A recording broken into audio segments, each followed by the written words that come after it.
आज हम आपको वृत्त की परिभाषा बताएंगे।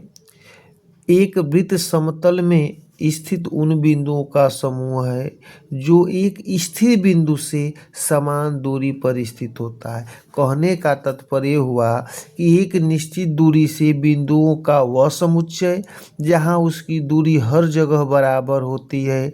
इस प्रकार बनी आकृति को हम वृत्त कहते हैं।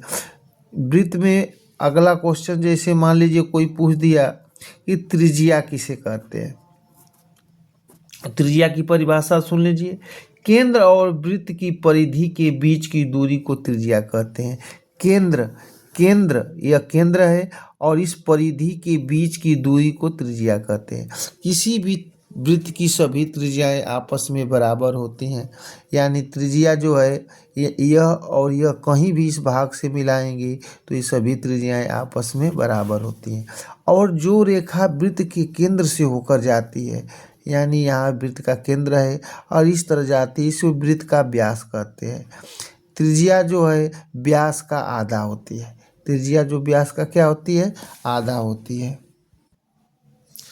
अब आपको हम बताएंगे जीवा किसे कहते हैं। जीवा की परिभाषा है एक वृत्त पर स्थित दो बिंदुओं को मिलाने वाला रेखाखंड। एक वृत्त पर स्थित दो बिंदुओं को मिलाने वाला रेखाखंड वृत्त की जीवा कहलाता है।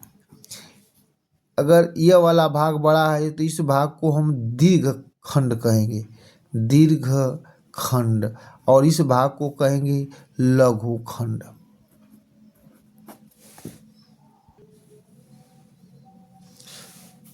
अब बताएंगे छेदक रेखा किसे कहते हैं। एक सरल रेखा जो वृत्त को दो बिंदुओं पर काटती है। एक सरल रेखा जो वृत्त को दो बिंदुओं पर काटती है, उस आकृति को हम छेदक रेखा कहते हैं।